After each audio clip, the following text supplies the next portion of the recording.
ಸರ್ಕಾರದ ಗ್ಯಾರಂಟಿ ಯೋಜನೆಯ ಫಲಾನುಭವಿಗಳನ್ನು ಗುರುತಿಸುವ ಒಳ್ಳೆ ಅವಕಾಶ ಇಂದು ನಮಗೆ ದೊರಕಿದೆ.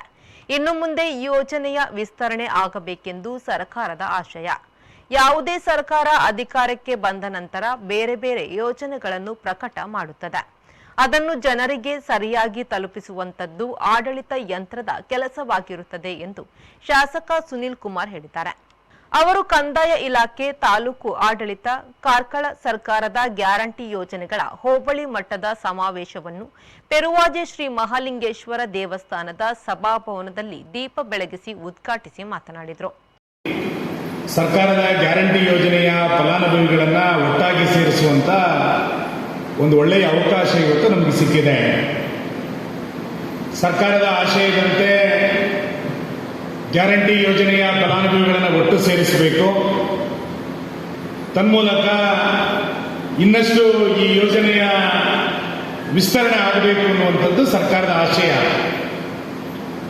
ಯಾವುದೇ ಸರ್ಕಾರ ಅಧಿಕಾರಕ್ಕೆ ಬಂದಂತಹ ದಿನಗಳಲ್ಲಿ ಬೇರೆ ಬೇರೆ ರೀತಿಯಾದಂತಹ ಯೋಜನೆಗಳನ್ನು ಪ್ರಕಟ ಮಾಡುತ್ತೆ. ಆದರೆ ಆ ಯೋಜನೆಗಳು ಸರಿಯಾಗಿ ಜನರಿಗೆ ತಲುಪಿಸಬೇಕಾಗಿರುವಂಥದ್ದು ಆಡಳಿತ ಯಂತ್ರದ ಕೆಲಸ. ಬಹುಶಃ ಆಡಳಿತ ಯಂತ್ರ ನಿರಂತರವಾಗಿ ಸಕ್ರಿಯವಾಗಿ ಕೆಲಸವನ್ನ ಮಾಡಿದ್ರೆ ಯೋಜನೆಗಳು ಇನ್ನಷ್ಟು ಒಳ್ಳೆಯ ರೀತಿಯಲ್ಲಿ ಫಲಾನುಭವಿಗಳಿಗೆ ದೊರಕಲಿಕ್ಕೆ ಸಾಧ್ಯ ಆಗುತ್ತೆ. ನಮ್ಮ ತಾಲೂಕಿನಲ್ಲಿ ಆ ಯೋಜನೆಗಳ ಫಲಾನುಭವಿಗಳನ್ನು ಗುರುತಿಸಿ ಅವರಿಗೆ ಆ ಯೋಜನೆಗಳನ್ನು ತಲುಪಿಸುವಂತ ಕಾರ್ಯವನ್ನ ನಮ್ಮೆಲ್ಲ ಅಧಿಕಾರಿಗಳು ಅತ್ಯಂತ ಯಶಸ್ವಿಯಾಗಿ ಮಾಡಿದ್ದಾರೆ ಅಂತ ನಾನು ಭಾವಿಸ್ತೇನೆ. ಇವತ್ತು 5 ಗ್ಯಾರಂಟಿಗಳ ಯೋಜನೆಗಳು ಈ ಸಮಾವೇಶದ ಒಟ್ಟು ಉದ್ದೇಶ ಏನು ಅಂತ ಕೇಳಿದ್ರೆ, ಯಾರಿಗೆ ಈ ಯೋಜನೆಗಳು ಸಿಕ್ಕಿದೆ ಅನ್ನೋದ್ರ ಜೊತೆಯಲ್ಲಿ ನಿಜವಾಗಿ ಅರ್ಹತೆ ಇದೆ, ಆದರೆ ಬೇರೆ ಬೇರೆ ಕಾರಣಕ್ಕೆ ನಮಗೆ ಈ ಯೋಜನೆಯ ವ್ಯಾಪ್ತಿನಲ್ಲಿ ಬರಲಿಕ್ಕೆ ಆಗಿಲ್ಲ ಅಂತೇಳಿ ಯಾರೇ ಹೊರಗೆ ಉಳ್ಕೊಂಡಿದ್ದಾರೆ ಅಂತವರ ತಾಂತ್ರಿಕ ಸಂಗತಿಗಳನ್ನು ಕೂಡ ನಿವಾರಿಸಿಕೊಂಡು ಅವರೆಲ್ಲರನ್ನೂ ಕೂಡ ಯೋಜನೆಯ ವ್ಯಾಪ್ತಿಗೆ ತರಬೇಕು ಅನ್ನುವಂಥದ್ದು ಕೂಡ ಉದ್ದೇಶ ಇದೆ. ಈ ಸಂದರ್ಭದಲ್ಲಿ ವಿವಿಧ ಇಲಾಖೆಯ ಅಧಿಕಾರಿಗಳು ಸ್ಥಳದಲ್ಲಿ ಉಪಸ್ಥಿತರಿದ್ದು ಫಲಾನುಭವಿಗಳಿಗೆ ಆಗುವ ಸಮಸ್ಯೆಗಳಿಗೆ ಸೂಕ್ತ ಪರಿಹಾರ ನೀಡಿದರು. ತಾಲೂಕು ದಂಡಾಧಿಕಾರಿ ನರಸಪ್ಪ ಅವರು ಅತಿಥಿಗಳನ್ನು ಸ್ವಾಗತಿಸಿ ಪ್ರಾಸ್ತಾವಿಕ ಭಾಷಣ ಮಾಡಿದರು. ನೆರವಿಗೆ ಬಂದಂತಹ ಒಂದು ಮಹತ್ವಾಕಾಂಕ್ಷೆಯ ಸರ್ಕಾರದ ಕಾರ್ಯಕ್ರಮ.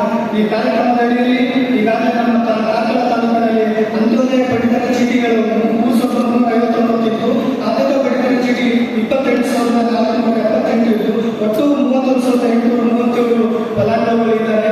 ಈ ಕಾರ್ಯಕ್ರಮದ ಅಡಿಯಲ್ಲಿ ಅಂದ್ರೆ ಕೇಂದ್ರ ಸರ್ಕಾರದ ಈ ಒಂದು ಫುಡ್ ಸೆಕ್ಯೂರಿಟಿ ಮಸೂದೆ ಅಡಿಯಲ್ಲಿ ಆದ್ಯತಾ ಪಡಿತರ ಚೀಟಿ ಮತ್ತು ಅಂತ್ಯೋದಯ ಪಡಿತರ ಚೀಟಿ ಅಡಿಯಲ್ಲಿ ಪ್ರತಿ ಕುಟುಂಬದ ಸದಸ್ಯರಿಗೆ 10 ಕೆಜಿ ಅಕ್ಕಿಯನ್ನು ಕೊಡ್ತಕ್ಕಂಥ ಒಂದು ಮಹತ್ವಾಕಾಂಕ್ಷೆಯ ಯೋಜನೆ.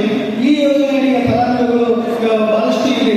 ಹೀಗೆ ಇವತ್ತು ಸಮಾವೇಶದ ಮೂಲಕ ಈ ನಾವು ಹಿಂದ್ಗಡೆ ಒಂದು ವೇದಿಕೆ ಅಂದ್ರೆ ಕೌಂಟರ್ಗಳ ಮೂಲಕ ಇಲಾಖೆಗಳು ತಮ್ಮ ಸಮಸ್ಯೆಗಳನ್ನ ಹೇಳಿಕೊಳ್ಳಲಿಕ್ಕೆ, ಈ ತುರ್ತಾದ ಸ್ಥಳದಲ್ಲೇ ಪರಿಹಾರ ಮಾಡಲಿಕ್ಕೆ, ಇನ್ನಷ್ಟು ಈ ಕಾರ್ಯಕ್ರಮದ ವಿಸ್ತರಣೆಯನ್ನ ಫಲಾನುಭವಿಗಳಾಗಲಿಕ್ಕೆ ನಾವೆಲ್ಲ ಹಿಂದ್ಗಡೆ ಈ ಒಂದು ಕೌಂಟರ್ಗಳನ್ನು ಹಾಕಿದ್ದೀವಿ. ಅದರ ಮೂಲಕ ತಮ್ಮ ಸಮಸ್ಯೆಗಳನ್ನು ಬಗೆಹರಿಸಿಕೊಳ್ಳಬೇಕಂತೇಳಿ ಈ ಕಾರ್ಕಳ ಪುರಸಭೆಯ ಅಧಿಕಾರಿಯಾದ ರೂಪಾ ಶೆಟ್ಟಿ ಧನ್ಯವಾದ ಸಮರ್ಪಿಸಿದರು.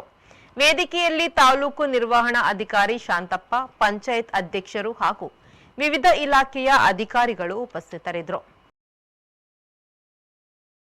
ಖಲೀಲ್, ವಿ4 ನ್ಯೂಸ್, ಕಾರ್ಕಳ.